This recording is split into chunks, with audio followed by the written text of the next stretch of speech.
Last time on the Triforce podcast. That was the original kind of. I feel like once I watched Rock Lee drop his weights, that's kind of the new flashbulb memory. But this was something. Can I admit something? Go ahead.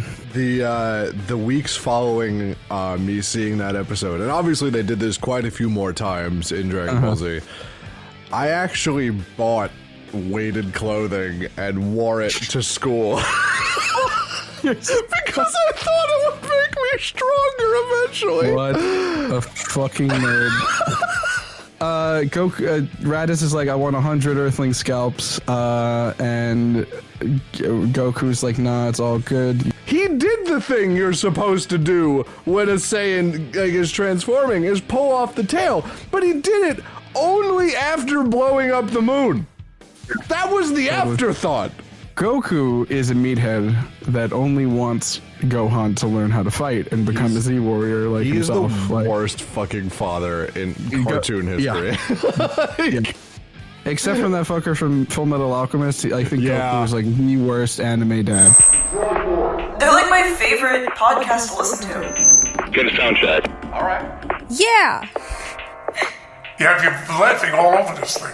Dude, I love them. Here we go! It's the Triforce.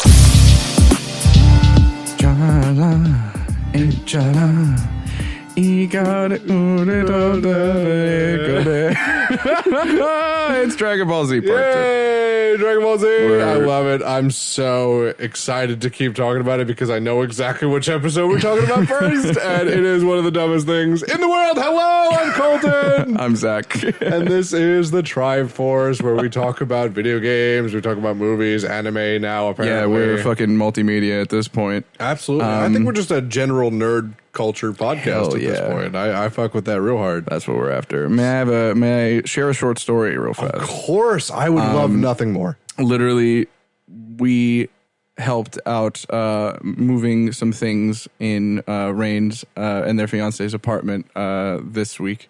And as recompense, I was given a 550-piece Skyrim map puzzle, and I was all about that. I really wanted to do it, and I cracked into it, and I realized about 20 seconds in, I was like, oh, it's a really good thing I played Skyrim.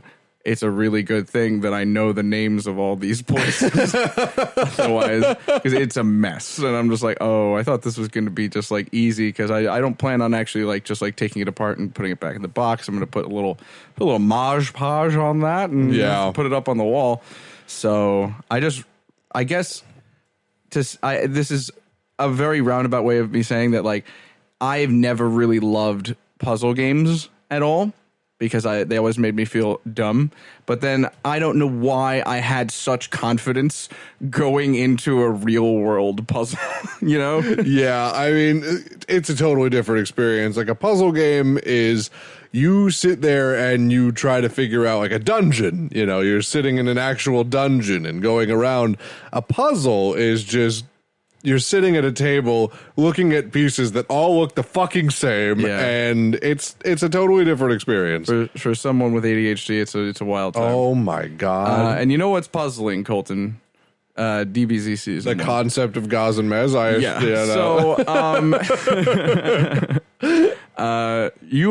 think you actually let this fly at the end of the last podcast.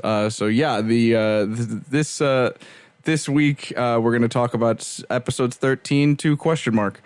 So do you want me to go with, you said you want me to go with the Funimation title first and then the Ocean Dub title in perpetuity? The Funimation title is, real, and like it's an actual sentence. Yes, it is. And the Ocean Dub title is directly translated from the Japanese, and it sounds fucking ridiculous. Yeah, no, it's pretty bad. This one is particularly strange because they don't even feel like they have anything to do with one another. So episode 13, we're back into the DBZ universe, and episode 13's Funimation title is "The Home for Infinite Losers." In parentheses, Gaz and Mez. Which is really dirty to do to them up top, I'm not gonna lie. However, The ocean title for this episode is here we go. Hands Off, Yamasama's Secret Fruit. So, You know, I got a text from Rain earlier today. I think you got the same one. Yes. Rain was like, Rain is in the middle of moving right now, and they can't be with us during their podcast because it's a stressful time. Moving is fucking nuts. So it's a moving experience. Is it there? Is it there? Is that what you wanted? Yes. Is that what you wanted? Every single time. That's what I wanted. Thank you. Go on. So yeah, they couldn't be with us this week, but they sent us a message like, I just listened to the first episode of Dragon Ball Z. I know nothing about Dragon Ball Z, but I just have to ask, what the fuck are these title names? What the fuck are these titles? It's true. It's such a good thing. Not only is the title a lot to swallow, this first sentence is a lot to swallow. So I'm gonna throw it out there, and we're gonna take exactly 3 moments of silence to digest it. All right, ready? Okay. Goku accidentally falls from Snake Way. Last time we were talking about DBZ, Goku is dead, and he's going through He's Snake dead Way, as fuck. which is like a very long, winding, running road. So for those that may not have listened to the first podcast in a moment, Goku accidentally falls from Snake Way into hell, where he finds the fruit tree.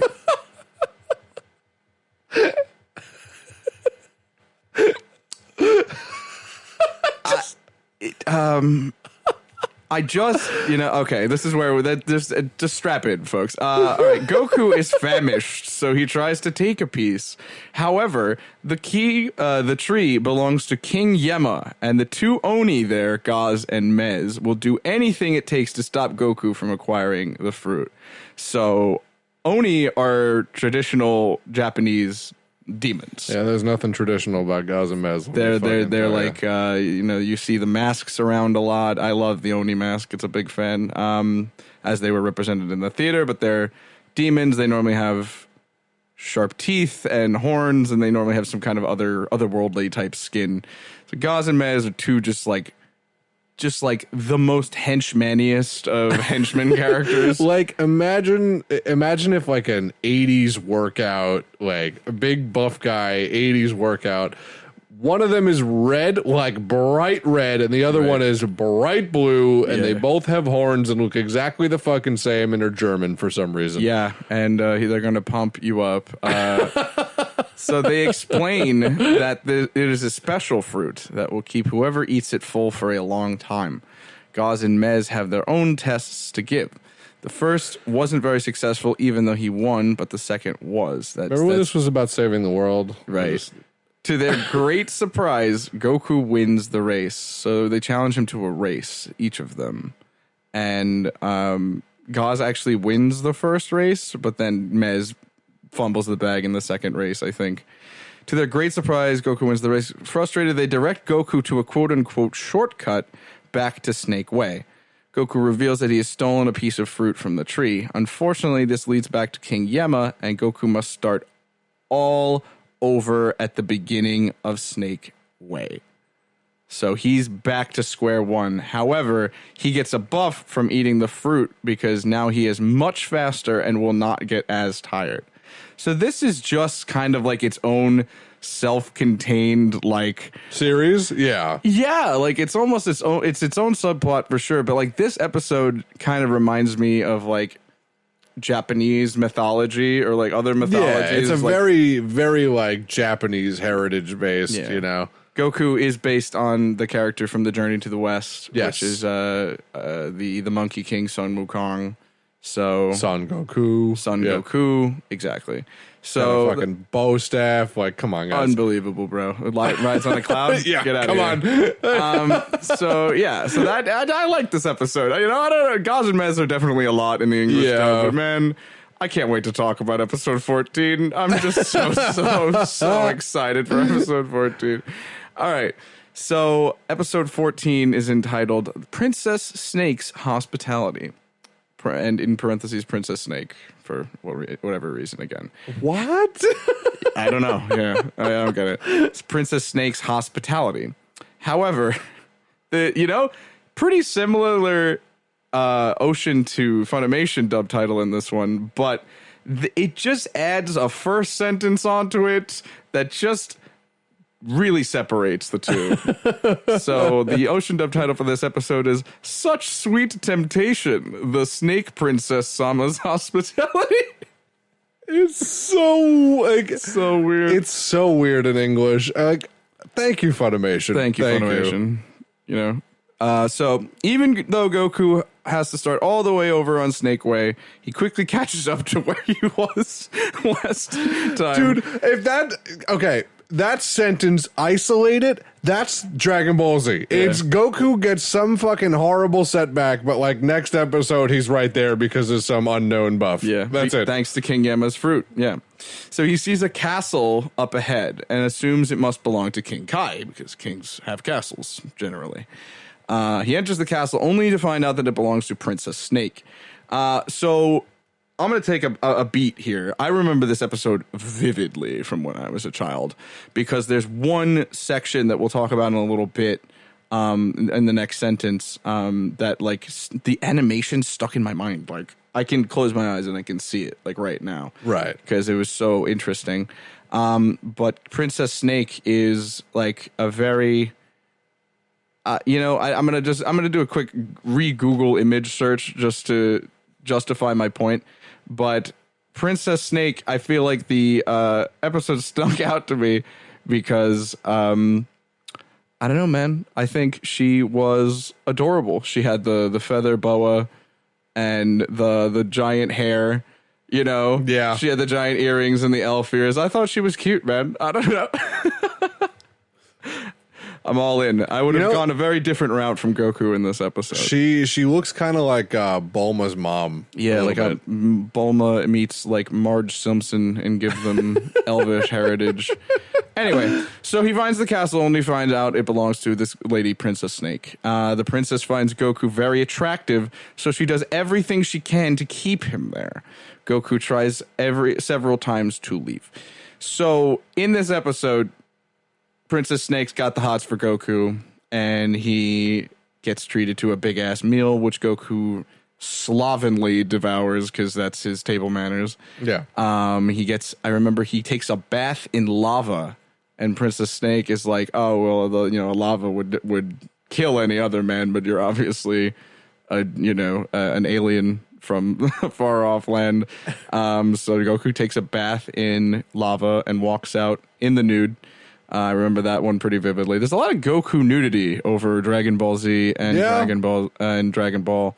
And then the thing I was talking about was they do a special dance to get Goku to go to sleep, and it's like two of their like swordswomen dancing, and it's really just like 3 or 4 frames repeated over and over again to dictate motion, but man, I remember that like vividly. I don't know why. So weird. Anyway, so Goku keeps trying to leave. So finally, Princess Snake is forced to show her true form in her new horrible form, which is she just gets like sharp teeth, like claws, Like a fucking snake. Yeah, she looks a little bit more snake-like. She captures Goku, but he is able to break free and continue down Snake Way. Look, she's a princess. She's got money. She's got lava baths. She turns into a snake. Say less. I don't understand. I mean, Goku had a wife. Goku is a married man. Maybe that is where we differ for sure. But I don't think that mattered. I don't think that was even the thing. Because Goku, I'm going to go off on a limb here and say that Goku is just terrible. And he's just... Even if he was single, he would have done that. Because he's fucking Goku. And dumb, yeah. he has...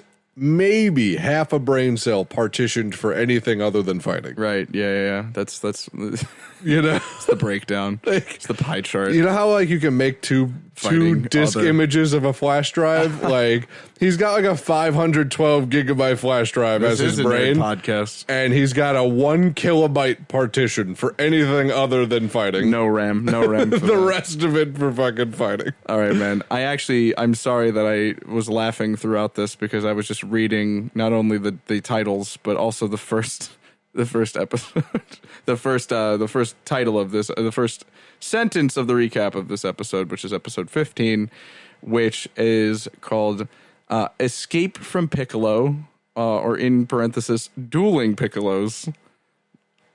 Literally, yeah, it's unbelievable. Or Escape from Piccolo, Gohan summons a storm, which is actually relatively normal as far as the ocean titles go. Yeah, that's definitely the most normal one I heard so far. However, we've got this first sentence here, which I absolutely choked on when I was reading it. Piccolo splits himself in half, and the two forms fight each other.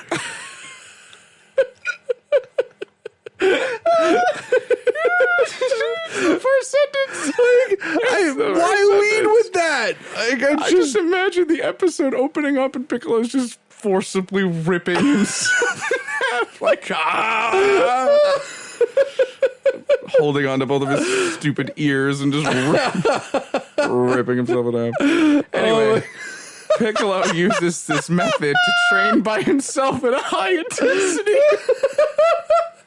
Listen, man, shit. I remember watching that as a kid because I was doing martial arts at that point. Right. For a lot of people don't know, I actually do have 2 black belts in martial arts. Yeah, his hands and feet are deadly weapons. They are very deadly weapons. But at that point, I was like really getting into it. And I vividly remember watching this episode and thinking to myself, I'm pretty sure I said it out loud to my brother. God. And I was like, man, how nice that must be. You know, like, how cool would that be to be able to do that? To split yourself in half. Split myself in half and just kick the shit out of my clone. Like, just, how great would that be? I mean, even right now, I think that would be fun. Oh, you haven't changed? No, I haven't changed my stance on that. That'd in be my fun. head, Matt looked at you like you were a fucking lunatic. It's like, yeah, it would be great. Fucking weirdo.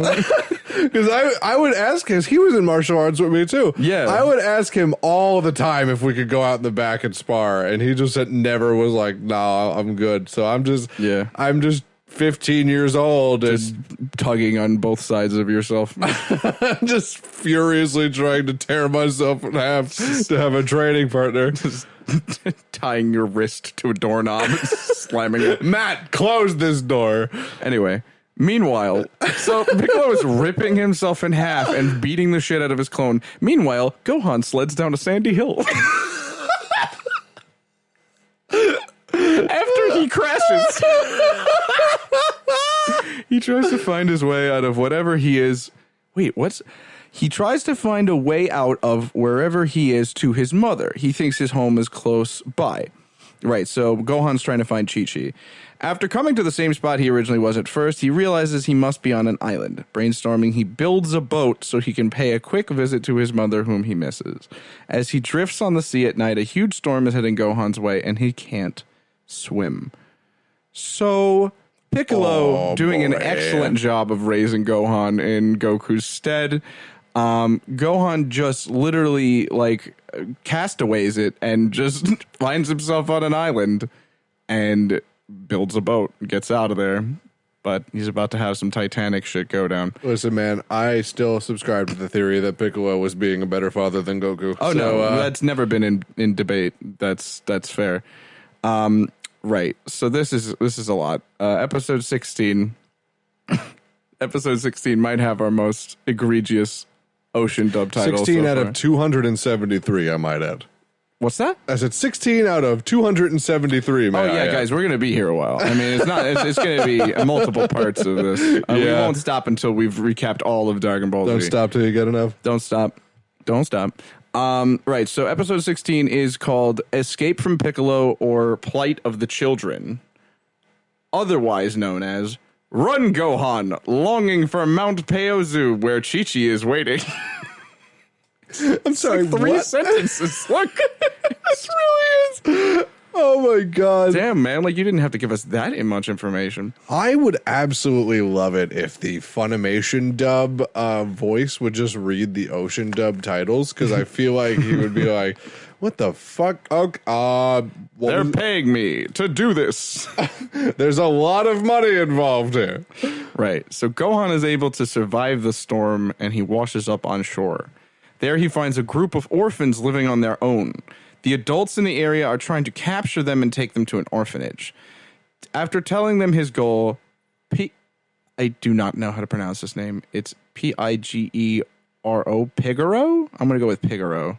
Pigaro? I don't know. Anyway, Pigaro, in my head, he's just a pig now. Their leader designs a plan to get Gohan home and to get all of the orphans to a safe location.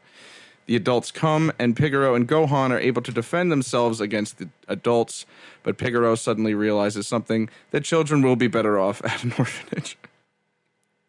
God, what a turnaround. Yeah, man. Wow. Jesus Christ. Knowing this, he lets the adults capture the other orphans. He takes Gohan to the woods near his house and then drives off. Gohan gets within sight of his home, but decides not to go in. Man, I don't remember any of this shit. Yeah, me neither. It's like kind of like experiencing it again for the first time. He knows how important it is that he trains for the Saiyans. Piccolo, hovering above all him, sees this and takes Gohan back. So this is something. We got to talk about this one. I think we can leave the orphan plotline in the dark. I think so. It kind of really resolved itself real fast. So let's talk about that ending there, though. Gohan is homesick. He's been homeless and just wandering the forest, and getting into a bunch of bullshit. And he really misses his mom, which I suppose is fair for an 8-year-old. So he tries his best, goes on the high seas, survives a storm, gets involved in whatever gang of Cockney pickpockets is going on here. Which is pretty fair for an 8-year-old. Right. I was doing that. I was doing that kind of stuff at 8. I don't know about the rest of y'all. But he kind of has this moment where he realizes what's at stake. And that was seems to be the time where Piccolo decided to be present and decide that he's ready. I guess, I think because, once he realized that, he's like, oh, shit, he is, leagues smarter than Goku already, and probably just as powerful. Not a high bar. Not a high bar. Not a high bar. Really is not a high bar. Not a high bar. Piccolo is just like, wow, I could literally raise the next Goku, and, the world would be much better off. True. So. And, it kind of reminds me, I was thinking... there's this old movie. I don't know. It's one of the various samurai kung fu movies out there, and this father is talking to his very, very young son, and he's like, "If you choose the sword, you can come with me. You can live with me. And if you choose the ball, he has a ball, just a ball. I don't know. It's a ball children would play with. Yeah, playing with a ball and being a child. Yeah, and it's if you choose the ball, you can go with your mother. And this is kind of Gohan choosing the sword. He's like, all right, we got to train for these Saiyans. And Piccolo's like, bet, let's do it. So love that. Pretty big character arc for Gohan. Yeah, Gohan's already more mature than Goku. Yeah, I agree. Factual. All right, 17. We've got Showdown in the Past, or Pendulum Room Peril, otherwise known as City of No Tomorrow, The Long Road to Victory. Great. That has nothing to do with what we're talking about. Nope, not even remotely. Some of these are vastly irrelevant to what's going on in the episode. It's look at how tempting that Princess Snake is. It's yeah, sure, but did anybody talk about the fact that Goku got fucking chutes and ladders his way back to the beginning? Anyway, Gohan's real training is about to begin, as Piccolo trains him in the martial arts. On Kami's lookout, Yamcha, Tien, Krillin, and Chaozu went to get the same training as Goku did. So Mr. Popo takes them to the Pendulum Room, where past, present, and future intertwine. Krillin and the others use the room and are sent to planet Vegeta in the past, facing two powerful Saiyan warriors. After a horrifying battle, the Z fighters continue their training with more motivation. I don't remember this shit either. Nope, I don't feel like we can accurately recap this episode. So they went into the past because Popo took them into the Pendulum Room.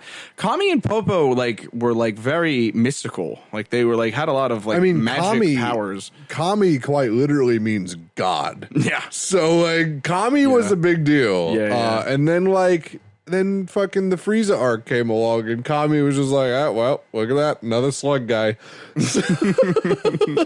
So Planet Vegeta is important because yes, very, very important. Vegeta has been introduced at this point. And Planet Vegeta. I don't know how much about Planet Vegeta they release in this episode, so I don't want to spoil anything. Moving on, we could just say it's pretty easy to glean. Yes. You know, Vegeta is a big deal on planet Vegeta. Yeah. You know, My son, the planet, or me. Yes. Yes. So much Vegeta happening everywhere. All right. Episode 18. The End of Snake Way. Otherwise known as Last Stop on the Serpentine Road. Are you Kaio-sama? ? who is Kaio? I don't know. We're going to find out. We're gonna find out. Oh, King Kai. boys. King Kai. Kaio-sama. Oh, okay. Yeah, Kaio probably means like King Kai, maybe. And King Kai comes out here sounding like a fucking Saturday Night Live character. Just so happy about that. Can't do the King Kai voice. Goku! Yeah, there's a lot of phlegm. There's a lot of phlegm going on. What are you doing? Yeah, it's Sean Schemmel, isn't it? It's Yeah. Goku's voice. Man, when you think about it, Goku and King Kai talking to each other is fucking weird. Yeah, that's wild. I'd imagine that's probably very strange. Have you ever heard King Kai read the fucking Independence Day speech? to live on. We're going to survive! Yeah, that's the best. All right. Fucking funny. After a rough day of training with Piccolo, Gohan rests for the next day. Gohan has had a bad dream involving Raditz beating his father, and he suddenly wakes up. Man, if he only knew. Good fucking God. Gohan looks up at the moon, which has mysteriously reappeared. We're sorry. Give us a second. Why has the moon reappeared?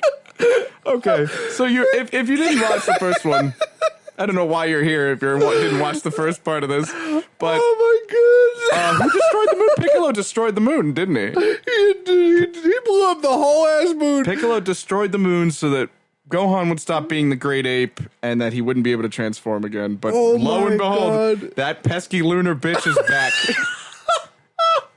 Anyway, moving on from the mysterious reappearance of a celestial body. He looks up at the moon, which has mysteriously reappeared, and is overcome by his nightmares of Goku's death. He loses control of himself and attacks Piccolo, who has arrived to see what's going on. Piccolo does his best to stop him, but once Gohan grows his tail back and changes into a great ape with another gaze at the moon, That's not how the Saiyans work. he was powerless to stop him. Oh my God. Piccolo tries to destroy the moon. How much crack was going on in this writer's room? Like, this is 89 at this point. dude. This is like lines of coke. Anyway, with another gaze at the moon, he's powerless to stop him. Piccolo Akira tries- Toriyama's sitting there like, you gonna want the moon again? Sir, we destroyed it 4 episodes ago. I'm sorry. I'm sorry. Do I pay you to think? I am God in this world. Literally. All right. So Piccolo tries to destroy the moon, but finds that it is a projection from Goku's old spaceship. Piccolo destroys the ship and reversing the transformation. What? Wait, huh? That's all it says. Piccolo tries to destroy the moon, but finds that it is a projection from Goku's old spaceship. Piccolo destroys the ship, reversing the transformation. How the fuck does I a projection remember of this. the moon cause Gohan to grow his tail back, turn into the character from Rampage, and go on a fucking... Growing the tail back that's a mystery, but I do remember this. Very weird. This is Please. this is in all the Saiyan capsules. This is in all the little Saiyan baby pods, because when they send the Saiyan babies to these planets to destroy the planets, Like you do. they're not going to do it as a baby. They're going to do it as the big gorilla. True. So they project the moon regardless of what time it is or where it is in the solar system, so Okay. that they can transform. Oh, bet. Okay. Yeah. All right. That's critical context, so thank you. Yeah. Holy crap. All right. Why do I remember that? I don't know. I'm really glad you did, though. Really, Man, really fucking jazzed. I forgot so much at work today, but I remember that. So- Yo, my mom used to get mad at me for, like, knowing stuff about, like, knowing which Pokemon evolved into the other Pokemon. Yeah. She's like, but you failed your math test. Do you know your fucking multiplication tables? I'm like, I don't, Marianne. Thank you. But I could tell you Krabby evolves into fucking Kingler. Anyway. Meanwhile, after a long trip, Goku finally makes it to the end of Snake Way and to King Kai's planet, where he finds a friendly little monkey whom he believes to be King Kai. Because he's a fucking idiot. Yeah. So this is Bubbles, who is King Kai's monkey. Well, Bubbles. And Bubbles becomes very, very prominent in episode 19. As Gohan's training gets harder every day, I feel like I should be reading this like a... There's Gohan's training. It's harder every day. Yeah, literally like the guy from Korra in the beginning of every episode. Goku's training with King Kai has just begun. He has about 88 days to prepare for the Saiyans. It turns out that the monkey is not King Kai. Shocking! But it is his pet. His first task is to catch the monkey whose name is Bubbles, but it's not going to be easy. The gravity on this tiny planet is 10 times that of Earth, making it harder for Goku to even stand up. Just as Goku is losing hope, he gets inspired after learning that his people withstand different fighting conditions. After 3 weeks, Goku conquers the gravity and catches Bubbles. So, yeah, this is kind of like a weird wax on, wax off kind of situation. Yeah, it's definitely Karate Kid-esque training. Yeah, like he's like, catch the monkey. Oh, hey, 10 times gravity, and he's like, what? Oh, I'm on the ground now. Oh shit! I never read the titles. The titles are A Fight Against Gravity, ellipsis, Catch Bubbles, or The Battle with Gravity, Catch Bubbles Kun. Oh shit! Yeah, so Goku conquers the gravity, catches the monkey, test one over. It doesn't say much about Gohan. It just says that he's training really hard every day. So just Yeah, I mean, it's just a bunch of training montages with Piccolo. yeah, and just imagine Gohan. like the Rocky montage, and then you got it pretty much. I remember Piccolo splitting himself in half again and Christ. fighting. Did he do it again? He did it twice, and he like 2-on-1 Gohan. Oh god, So- what a dick! Yeah. Hey man, let's do a quick high five on camera because we just made it to episode 20. Fuck yes. All right. The Legend of the Saiyans, or Goku's ancestors, otherwise known as the Saiyan Legend Reborn, Goku's roots. Great. Thank you. Goku's next task in King Kai's training is to hit the grasshopper Gregory with a heavy mallet. Good night, everybody. Troy Force. Like my favorite podcast, wasn't it? After a long chase, it seems that Goku can't hit Gregory yet. While taking a break, King Kai tells Goku about the Saiyan people. They were a warrior race who shared a planet with the smarter, the weaker Tuffles race. Yeah. Yeah, the Saiyans, who can turn into giant death apes and whatever the hell the Tuffles can do. Yeah, there's Not a lot, I assure you. Yeah, there's definitely no power vacuum going on there. Eventually, the Saiyans overpowered the Tuffles, shocking, and stole their technology. Willing to stop the Saiyans from destroying Earth, Goku continues his training and manages to hit Gregory. So he chased around a monkey, and now he's chasing around a grasshopper with a potbelly named Gregory. Yeah. I remember Gregory. I think I had a toy of Gregory, actually, when I was a kid. I don't remember. He was definitely like, if anyone was looking. going to be made a Funko Pop, it was going to be Gregory. 100%. I wonder if there's a Gregory Funko Pop. I'm might not gonna be. lie. Now, King Kai will train Goku himself. So now King Kai is actually stepping into the ring. He's beaten both of the animal-based challenges. And It's weird. he is going to teach Goku the Kaioken. Yes. Hell yeah. So excited. Which he will abuse until the end yeah. of Super. Yeah. Times however many, you know. So episode 21, A Black Day for Planet Earth / Counting Down. So that's really wild. And it's that kind of that kind of foreboding isn't exactly reflected in the ocean subtitle. Oh. Which is, come forth, Shenlong. The Saiyans finally arrive on Earth. Who is Shenlong? I have no idea who Shenlong is. Is that the dragon in the ocean dub? I mean, isn't it Shenron? It's Shenron, but like You're seeing the same thing. I'm seeing the right? same fucking thing you're It seeing. says Long. Okay. That's Shenlong, man. All right. After 70 days of hard training, so he has 18 left. Yeah. Or Technically, like 17? 16 or 17 left. Technically 17? Because I'm going to assume Bubbles and Gregory. Oh, no, because it took 3 weeks to catch Bubbles. Anyway, after 70 days of hard training with King Kai, Goku has gotten much stronger and faster. But the Saiyans are going to arrive the next day. All right, so time is up. So Goku speaks to Master Roshi telepathically through King Kai. He asks him to use the Dragon Balls to wish him back to life. Suddenly, King Kai realizes he forgot to account for the time it will take Goku to go back down Snake Way. With no time to lose, Goku leaves King Kai's planet and races down Snake Way. You remember that he doesn't have to do that ever again? Right. Yeah, me too. Yeah. He never has to do that again. Jokes. And death becomes suddenly not a fucking consequence. No, you at just all. go to King Kai's planet You and just literally- get a sick halo for a few days. You just sit in the respawn room. That's really all it is. Fact.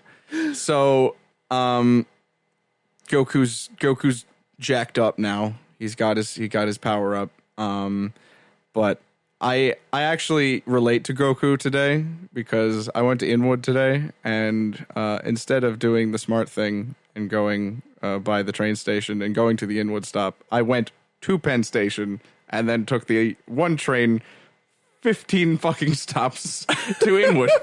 So You literally snake wayed your way through New York City. I did snake wake, and I had to I took the same route to go back. So I really feel Goku right now. So he's got so the problem is King Kai fumbled the bag and realized that he forgot that it's going to take a while to go back. And also, you two were in the lands of clouds so dense they could be solid. Yeah. So Unbelievable.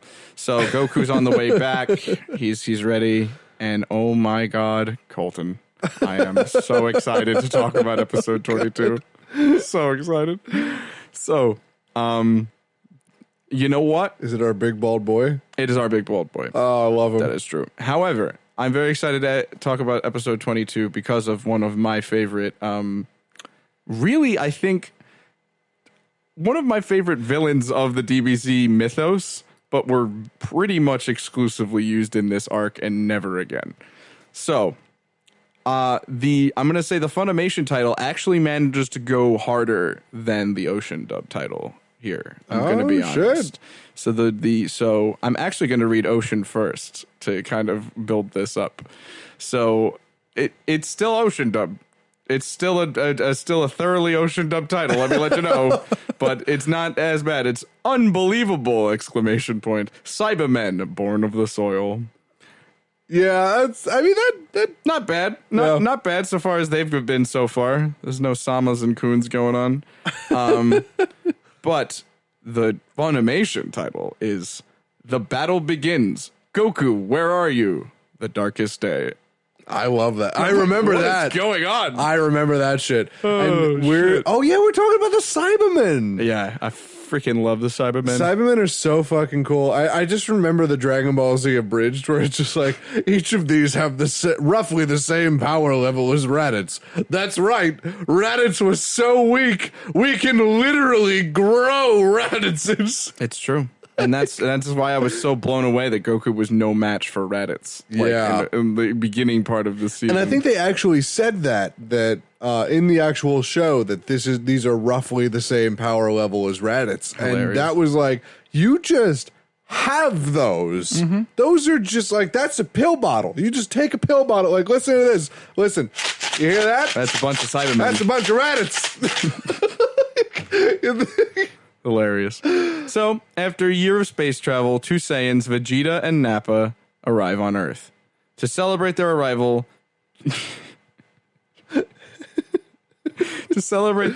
Nappa completely destroys East City with ease by creating an energy blast. Yeah, man. Oh, I'm so glad I'm out of that. He's just like stretching as he gets out of the fucking pod. He's like, I'm so glad to be out of there. Just like, Yeah, I remember that scene too because it was like they're sitting like, well, not sitting, they're floating like they were on Arlia. And Nappa's just like, oh, let me do this one. And he literally just raises one finger and you see this tiny little ball and then all of a sudden the entirety of East City explodes. holy crap. Yeah, it was very Frieza-esque. Yeah. And it was just like, holy shit. I feel like you've been building up Vegeta and Nappa for this whole season. Like, I don't think you needed to do, like, so go hard, like, right out of the gate. Like, But it worked. I mean, yeah, it reinforces the fact that they're horrible genocidal monsters. I mean, Vegeta did this to an entire planet just a few episodes ago. So. An entire planet that was literally like sucking their dicks by the end of it. Sentient. Like, yeah, fucking so, hell. Anyway, man. sensing their Z power, sensing their power, the Z fighters mobilize for an attack.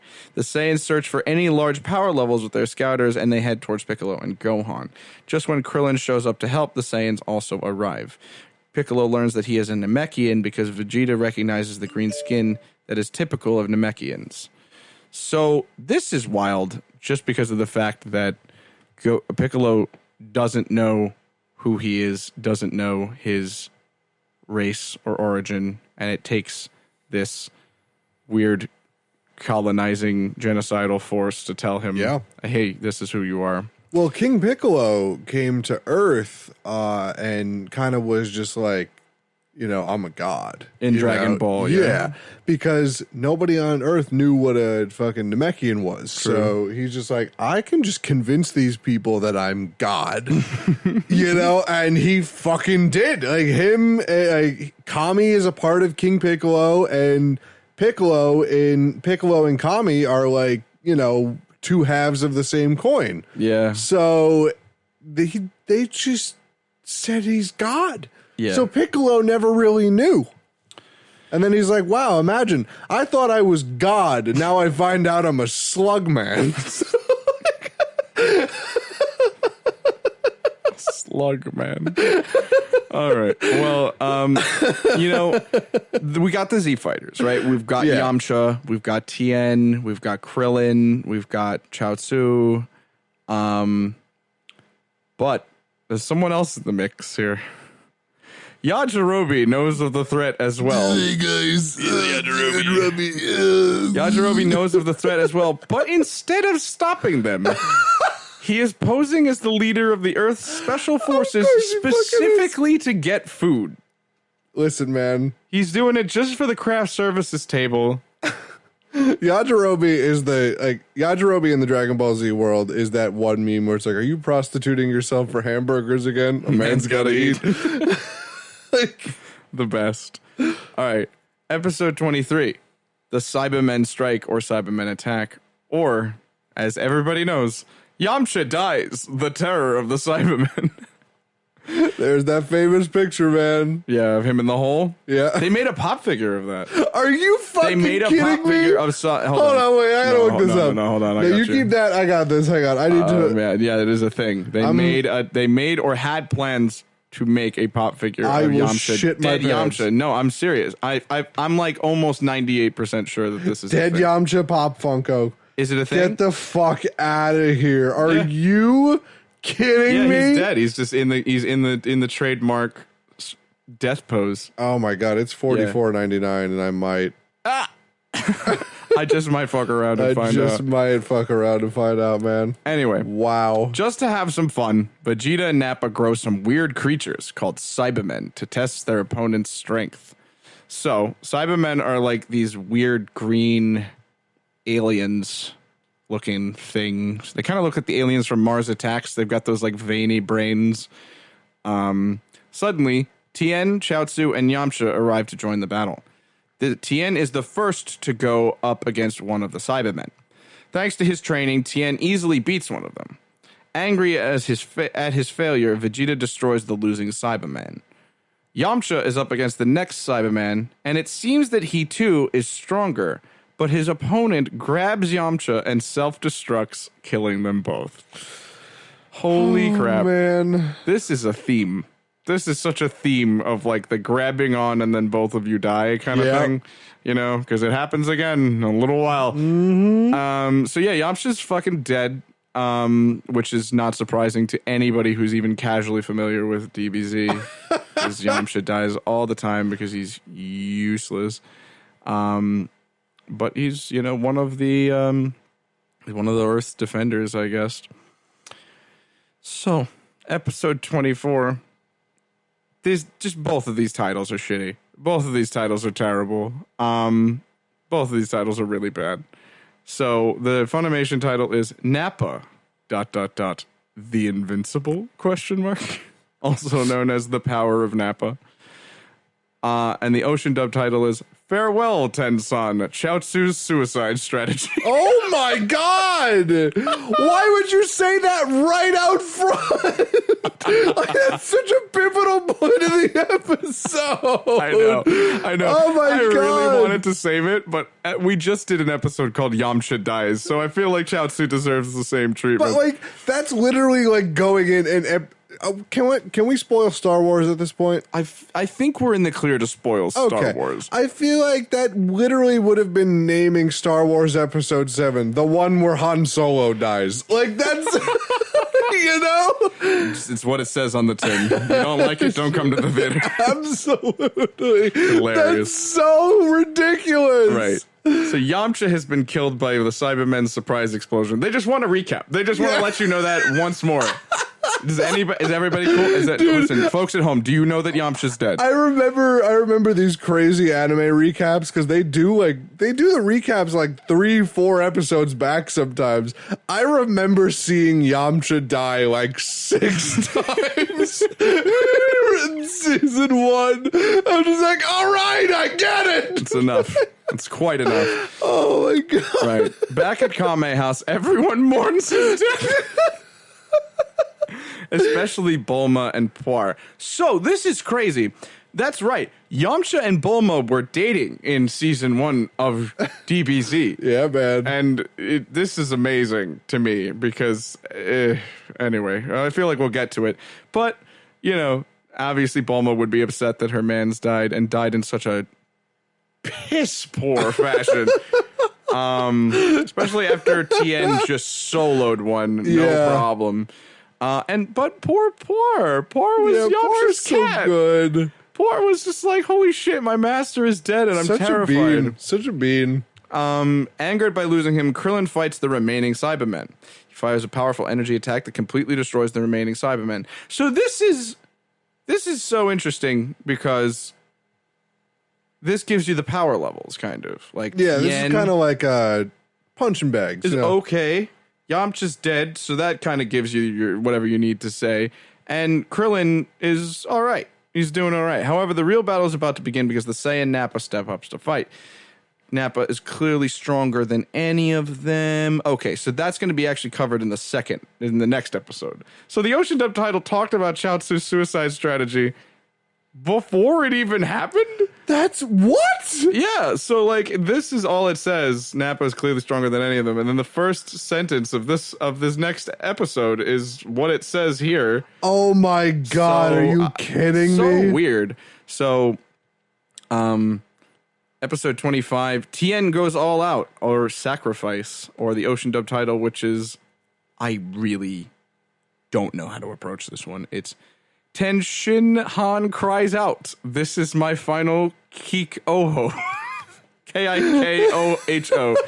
Don't know. I want the Don't announcer. speak Japanese. I need the announcer to say that to me. Can't help it. I need that. Anyway, as Tien gets beaten up by Nappa, Chaozu latches onto Nappa's back. Before we continue with that, Kikoho is what Tri-Beam is called in in Japan. Oh, okay. And Ten Shinhan is actually what his name is. Oh, Tien? Tien is what the English dub calls him, but Ten Shinhan is what they say in Japan. Oh, okay. Got it. Got it. What a nerd. But got it. And funny enough, I only know that because of the Bridge series. So sick. Yeah. Good looks, Team 4-star. And some things, for sure. Yeah. As Tien gets beaten up by Nappa, Chaozu latches onto Nappa's back and explodes after a telepathic goodbye to Tien. So Chaozu... I remember that. That was sad. I love Chaozu. Yeah, but he didn't really do anything other than this, you know? But like, at the same time, what else could he have fucking done? He was a Z-fighter, but he was this weird floating doll clown thing that was Tien's best friend. He was a Z-fighter that couldn't beat Krillin, you know? So like, he's seeing Krillin and Tien getting their shit pushed in, so he's like, all right, clearly I don't stand much of a chance here, and we're all going to die anyway. So let's see if I can take myself out and save them, you know? But as the smoke clears, it is discovered that Nappa has only been slightly wounded by Chaozu's attack. So Chaozu gives up his own life for pretty much nothing. Still did a better job than Yamcha. He at least damaged him. Piccolo and Krillin do their best against Nappa, but the Saiyan is much too strong for them. Using all the power he has, Tien fires an attack to avenge his fallen friend, Tri-Beam. But it is still not enough to stop the rampaging Nappa. Even though the attack had no effect, Tien dies of exhaustion, claiming that he has failed, which is a pretty fair assessment. Yeah. Everyone dying left and right in this episode. Chaozu blows up, Piccolo and Krillin get their shit rocked, and you go for your special move, and it doesn't even do anything, but you die as a result. Yeah, man. Weak sauce out of the Z Warriors in season 1. But it's season 1, and Nappa. We thought Nappa was like the peak Saiyan. Like we thought. This is what peak performance looks like. How are we doing on time? We're up to episode 26. We're pretty good. We can keep going. We can keep going for a little while. Let's do it. So episode 26 is Tien goes all out or Nappa's rampage, which is what so this was like a 2-parter episode in English, in the Funimation dub. However, the English, the Ocean dub, seems to have their priorities in a different place, because it's called An Intense 3-Hour Delay, the Kinto Un Bullet Express. Yeah, they really, and this has to do with, the 3 hours that they have to wait for Goku.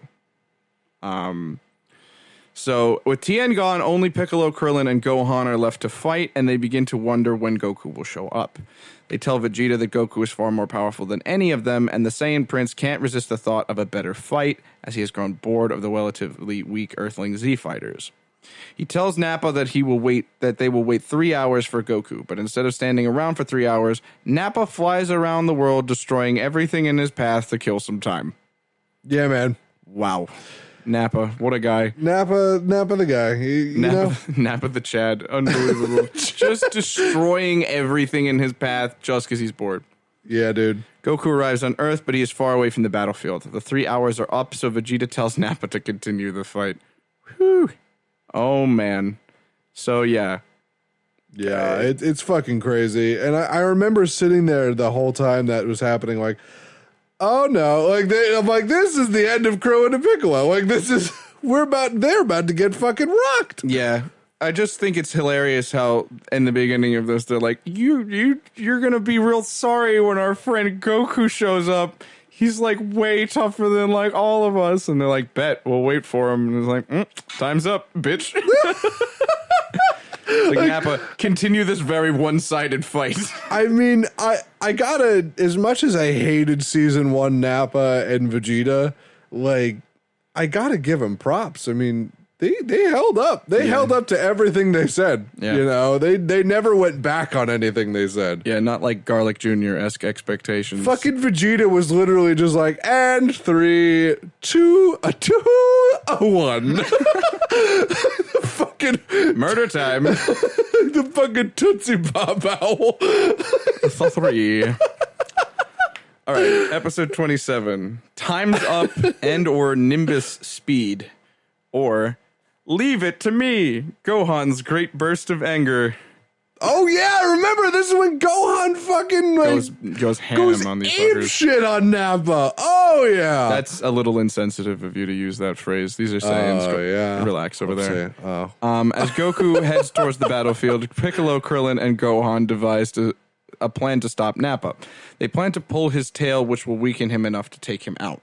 As Piccolo grabs Nappa's tail, Gohan rushes to finish the fight. However, it seems that Nappa and Vegeta have evolved past their weaknesses and are no longer crippled when their tail is pulled. What fucking Mary Sue's. Unbelievable. The OP nature of these two. But wait a minute. This always, like, whenever I think about this episode now as an adult, this would be like you and me, like, training ourselves in a fight by kicking each other in the nuts, like, over and over and over again, like, every day for, like, months. Yeah, we just spend a few months getting all of our sperm bank deposits in, and then we just decide to have the most iron pair of testicles in the world. Someone gives us a nice knee, and we just get to look them in the eyes. Yeah, I get it. I don't know. So what? You think just Vegeta and Nappa were just tugging on each other's tails? Like, ow! Shut up now. Oh my god! Vegeta. That's exactly how Vegeta, that hurts. I'm fucking real. I'm crying. No, I'm actually crying. Okay. Holy shit. stupid. With their plan of failure, Nappa begins to pound on Piccolo and Krillin. I remember that too. He just whips. He just fucking clotheslines Piccolo. Just gives him the fucking 1-2. Oh man, I don't think we have better days of our week than when we do the DBZ podcast. Oh man. Okay. Only Gohan is left to fight, and the Young Saiyan actually is holding his own against Nappa. So Gohan decides to step and is able to kind of really give Nappa the business for a little while. But enraged by Gohan's attack, Nappa fires a blast at Gohan that could finish him off. So I'm guessing this is probably like one of those like DBZ episodes where there was like a really big attack, and then there's like next time on Dragon Ball Z. It's like, here's the credits, fuckers. We'll see you next week. What was I think Nappa's signature attack was like Eraser Gun or something. I have no idea. I used to be really good at that. Hold on. signature Eraser moves. Gun, yeah. Eraser Gun. That sounds like Yu Yu Hakusho. Nappa? Spirit Question mark? Gun, Eraser Gun. Oh, okay. Eraser Gun was Raccoon. The names. Break Cannon. Raccoon. Break Cannon. Break was, Cannon. Yeah, it was Nappa's. So this is the one. yeah. Okay, so go. So Or another alternate name is Super Mouth Blast. Jesus Christ. I hate this. Or Stop it. alternate names, the Nappa Cannon, which is just not terrible. Cho Mako is like the Japanese. Okay. Kappa. Okay. Mouth Blast. Really? Super Mouth Blast. Super Math Blast. Lightning Cannon. Okay. Ka! Excuse me. Literally, it says Ka with a question mark. Cog. All right, great. KAGHHHH exclamation point. Best move. Or my most powerful move. Why are there all these many names? I don't know. Strange. Anyway, I like Break Cannon. That's cool. Break Cannon's fine. I feel like why spoil the pot? So episode 28, The Return of Goku, or Goku's Arrival, also I shudder to think about also known as Ferocity of the Saiyans. Kami-sama and Piccolo both die. They are just out the gate with it. They don't give a shit. They're like, here we go. What it says on the tin. Oh my god. You could just read the Ocean Dome title and be like, great, I'll just watch next week. Honestly, like, holy shit, man. To save his only friend, Gohan, great friend, by the way. Oh, yeah. A really excellent friend. If you left me out in the woods for 6 months with dinosaurs, I would kill you. Upon my return, you'd be like, this was all an elaborate training, and I would just twist your head 180 degrees around. Anyway, to save his only friend, Piccolo makes the ultimate sacrifice and dives in front of Gohan to block Nappa's attack. So this is like the first kind of like, no, like take the shit for them moment. As Piccolo dies, he tells Gohan that he is his only friend and how sorry he was about going so hard on him during training. Oh, that's Yeah. kind of nice. He's like, you're the only one that never saw me as a monster. Yeah. And I was like, oh my god. What? That's insane. That's very Frankenstein-esque. Yeah, he was in like Gohan, because Gohan respected Piccolo. I mean, he didn't really have a choice. He didn't have any strong father figures. But like once he started training with Piccolo, like actually training with Piccolo, you know, he just started respecting him, and you know, Piccolo started respecting him back, and then I just remember that scene, like, oh my god, that's so sad, like Piccolo. Yeah. And there's even sadder news. surrounding Piccolo's death because Yeah. with Piccolo dead, Kami and the Dragon Balls are also gone. Yep. Meaning that nobody can be wished back to life. So when Piccolo is dead, Kami is also dead because he's the same side of the same coin as you mentioned. Yeah, The he's other like side the of other coin. side of Piccolo. And I don't know what Piccolo and Kami's existence has to do with the Dragon Balls. Kami created the Dragon Balls. Okay, that is probably a big factor. then. Yes, Kami created the Earth Dragon Balls, and because Kami is dead, the magic that created the Earth Dragon Balls is also dead. Great. So the balls are inert. Oh, is this the one? That is not the one. That Oh, happens but in the this Boo is what Saga. okay, all that right. happens in the Boo Saga. I but can't wait to just say that for 3 minutes back and forth when we finally get to the Boo Saga. Do you remember that there was a YouTube compilation The balls are inert. where they literally just played that back to back Back to back. 4 hours? Yeah, it was like the Sexy Sax Man. Just Yeah. 4 hours back and forth. The balls are inert. It's insane. When all hope seems lost for Earth, Goku finally arrives. After giving Gohan and Krillin a Senzu bean, Goku learns what happened to his friends. So Which is essentially the full restore of the Dragon Ball Z universe. okay. Well, maybe we'll break it down for some people who haven't played Pokemon. Colton, it's like a healing item. It's like a healing item. bean, What right? does it cure? Yes. Everything. It's just a cure-all. Do you have 206 broken bones, 3 collapsed lungs, 2 broken testicles, and your brain is mashed in? Are there- Sensu beans are gonna fix that for Are you. there more than 200? Is that many bones? 206, yes. 206. That's all the bones. That's all the bones. Oh wow. That is all the bones. Wow, you really, wow, jeez. I'm impressed right now. Anyway, so Gohan and Krillin are back up to speed, but Yamcha, Piccolo, Tien, and Chaozu are all dead.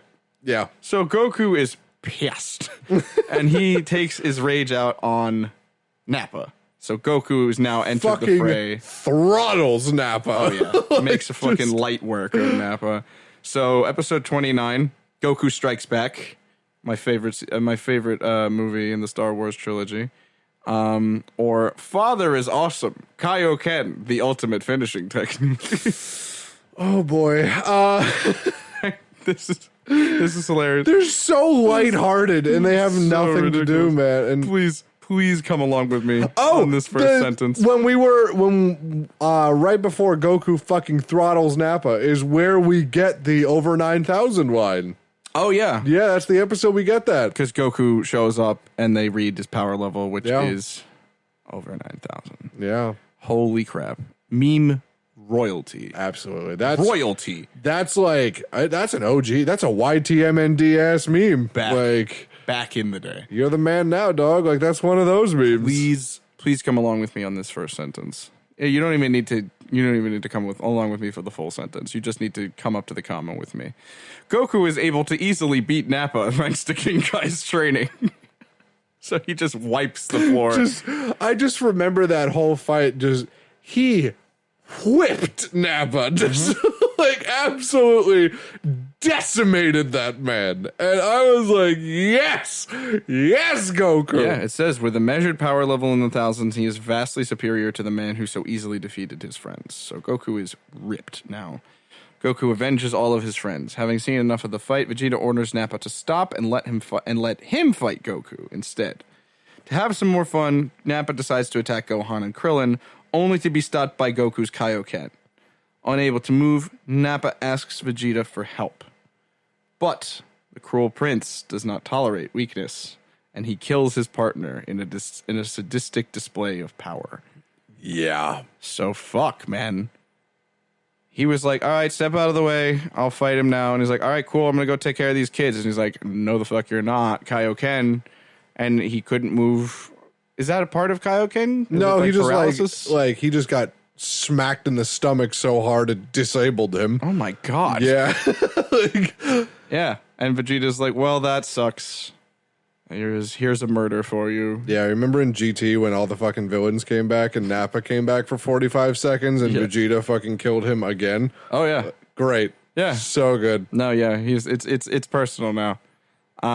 So we made it to episode 30. I think that it requires another high five. Absolutely. I agree. And I think that requires time. Right. We'll leave everybody on the juiciest of cliffhangers like Dragon Ball Z normally does. Yeah. All right. Next week, we get into Goku and Vegeta's fight, man. And that is, we're only 9 episodes away from making it light work of season 1.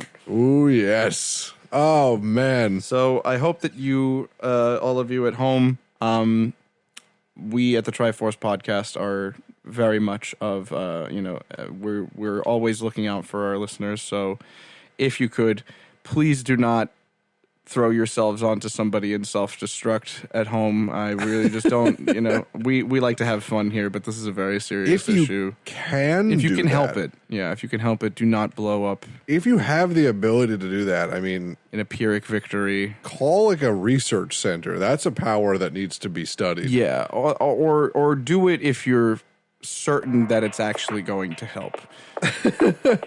Stay away from those Cybermen. Absolutely stay away from the Cybermen, man. Be careful what you're putting in your backyard. It could be a Cyberman. Eat your sensory beans. Good night, everybody. Bye.